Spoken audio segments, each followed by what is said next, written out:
es casa de Dios. Jesucristo es el Señor. Una iglesia diferente, sirviéndole a la humanidad. Hoy vamos a darle gracias a Dios por este tiempo, ya día 16 de cuarentena. Vamos a darle gracias a Dios porque sencillamente Él es bueno, porque ha estado pendiente de nosotros, porque nos ha sustentado. Padre, te damos gracias, Señor. Te damos gracias por este tiempo, Señor, que nos has guardado, que nos has provisto, Padre de la gloria. Gracias porque eres nuestro proveedor, Señor. Gracias porque eres tú quien nos cuida, Padre de la gloria. También queremos pedirte perdón, Señor, porque hemos pecado, Señor, hemos hecho cosas que no te han agradado. La palabra dice, Padre de la gloria, que si pecamos, abogado tenemos en el cielo para con el Padre, a Jesucristo el justo. Él es la propiciación de nuestros pecados. La sangre de tu Hijo amado Jesucristo nos limpia de todo pecado. En el nombre de Jesús, amén y amén. Nos hemos gozado en este tiempo, hemos visto cómo Dios ha hecho las cosas, hemos visto cómo Dios se mueve en medio de tanta preocupación. Padre, hoy queremos hablar, queremos que seas tú hablando a través de nosotros, Señor, que no sea palabra de hombre, que sea tu palabra hablándola en el nombre de Jesús. Y hoy queremos hablar cómo vivir una vida en victoria en tiempo de pandemia. Y la clave para vivir una vida cristiana victoriosa es tener el entendimiento del señorío de Jesús. La Biblia dice que cuando Dios creó el hombre, Dios le entrega todo el poder, el dominio, la autoridad al hombre sobre todas las cosas, sobre la faz de la tierra. Pero dice la palabra que cuando el hombre se equivocó, Él le entrega ese poder, esa autoridad, ese dominio, se lo entrega a Satanás, se lo entrega a nuestro enemigo. Y desde entonces Dios ha querido devolverle esa autoridad al hombre y ha hecho muchas cosas. Una de las cosas que hizo fue que escogió un hombre, a Abraham, lo escogió para formar un pueblo, le entregó unas leyes a través de Moisés para que el pueblo las cumpliera, pero el pueblo no pudo cumplirlas. Ellos seguían haciendo maldad en la tierra. Posteriormente les entrega jueces y dice la palabra que en el tiempo de los jueces el hombre hacía lo que bien les parecía. Después les entrega profetas y los profetas comienzan a amonestar al pueblo, pero el pueblo sigue equivocándose. Y Dios se da cuenta que era necesario que uno de ellos bajara a la tierra a pagar el precio de los errores, de los pecados que el hombre había cometido. Y en el libro de Juan, capítulo 3, 16, dice la Biblia, porque de tal manera amó Dios al mundo, que entregó a su único Hijo, para que todo aquel que en Él creyera no se perdiera, mas tuviera vida eterna. Y dice la palabra que para esto Cristo murió, resucitó y volvió a vivir, para ser el Señor tanto de los que viven como de los que mueren. Pero ¿qué representaba que Jesús fuera nuestro Señor? Y eso lo que representaba era que nosotros deberíamos obedecerle. Es más, de hecho, si nosotros no le obedecemos a Jesús, no obedecemos a su palabra, lo que estamos tratando de decir es que Él no es nuestro Señor. Para que Jesús pueda ser nuestro Señor, nosotros tenemos que vivir una vida en obediencia.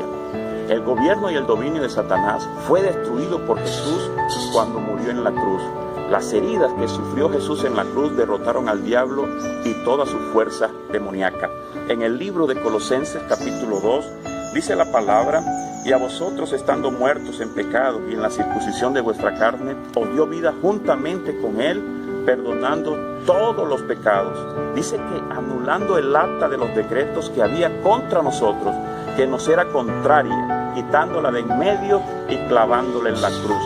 Y esto lo que significa es que según el plan eterno de Dios fuimos juzgados por nuestros pecados, encontrados culpables y sentenciados a muerte.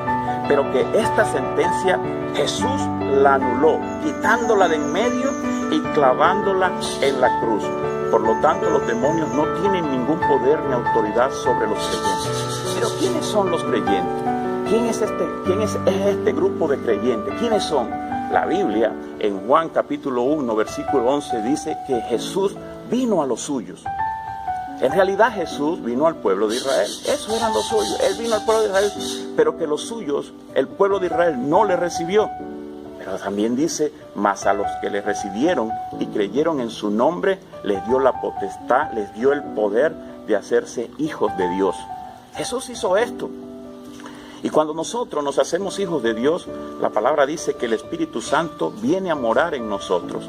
En 1 Corintios capítulo 6, versículo 19, dice que nosotros no podemos ignorar que somos el templo, la casa, la vivienda del Espíritu Santo. También dice la palabra que los demonios huyen a la presencia de Dios. Y esto quedó registrado en el libro de Marcos, capítulo 1, versículo 23 al 26. Dice que Jesús llegó a la sinagoga de los judíos y que había un hombre que tenía un espíritu inmundo. Inmediatamente este hombre vio a Jesús, le dijo: Jesús, sabemos que eres Jesús Nazareno, ¿qué tienes contra nosotros? Sabemos que eres el Hijo de Dios.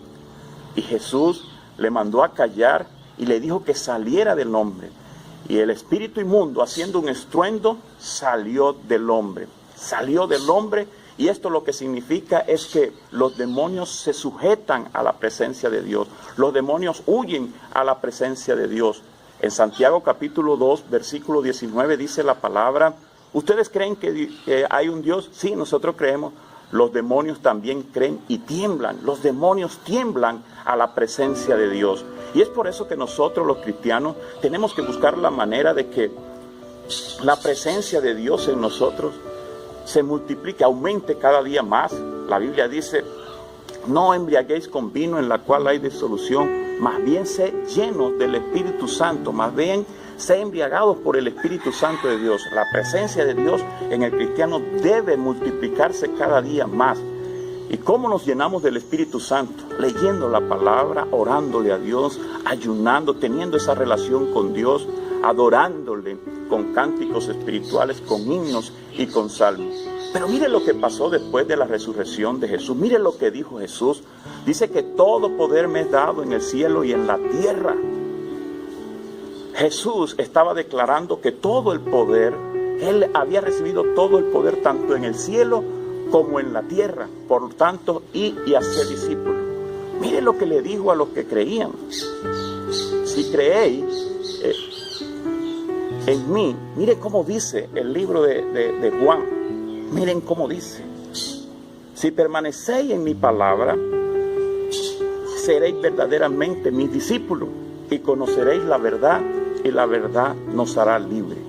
Jesucristo estaba diciendo que es necesario que nos volvamos discípulos de Jesús, que estudiemos su palabra para poder conocer la verdad, y esa verdad nos iba a hacer libre.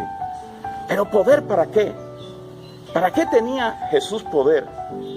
Para gobernar, poder para adquirir autoridad, para tener dominio. Y la pregunta que yo me hago es: si Jesús tiene todo el poder, tiene toda la autoridad, esto lo que significa es que el diablo no tiene ningún poder. Y lo importante no es que el diablo no tenga ningún poder. Lo importante es que Jesús entregó este poder a los creyentes. En el libro de Lucas, vamos a leer el libro de Lucas, capítulo 10. Miren cómo dice, capítulo 10, versículo 17. Dice: y volvieron los 70 con gozo diciendo: Señor, aún los demonios se nos sujetan en tu nombre. Y les dijo: veía a Satanás caer del cielo como un rayo. He aquí les doy potestad de hollar serpientes y escorpiones y toda fuerza del enemigo. Dios le estaba entregando el poder a los creyentes.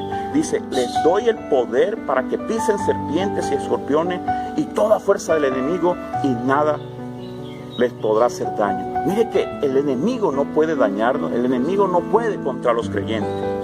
Y en el versículo 20 Jesús le dice: pero no se regocijen de que los espíritus se sujeten, sino regocijaos que vuestro nombre estén escritos allá en el cielo.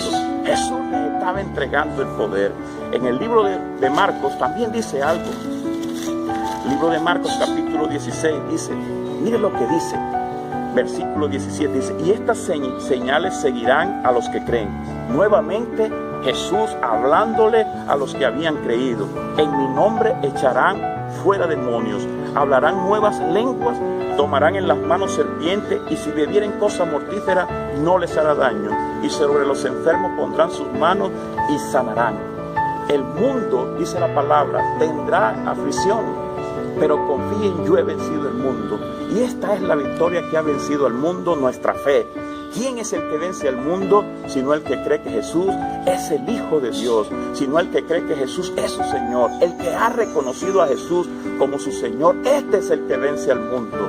Y esto era lo que queríamos que usted escuchara hoy, que si usted reconoce a Jesús como su Señor, como su Salvador, entonces usted puede vencer el mundo. Y reconociendo usted a Jesús como su Señor, usted tiene que obedecer los mandamientos, obedecer la palabra de Dios. Y esto es lo que quería enseñarles hoy. Cómo tener una victoria en nuestra vida cristiana, cómo ser victoriosos en nuestra vida cristiana, solamente reconociendo a Jesús como nuestro Señor.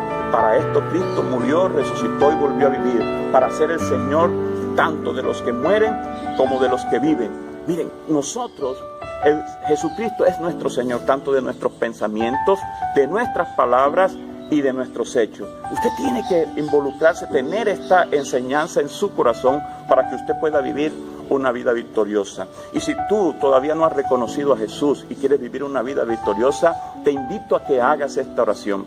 Padre Celestial, hoy te recibo como mi único Señor y Salvador. Estoy dispuesto a obedecerte, Padre de la gloria.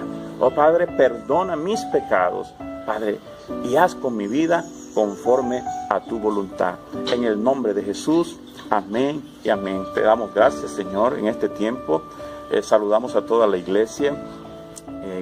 Les pedimos que se queden en casa, que se guarden, porque aumentaron el tiempo de cuarentena hasta el 26 de abril. Entonces, guárdese, obedezca. El secreto de nosotros los cristianos es obedecer. Amén. Se convirtió y hoy es casa de Dios. Jesucristo es el Señor. Una iglesia diferente, sirviéndole a la humanidad. Él eligió. Jesucristo es el Señor.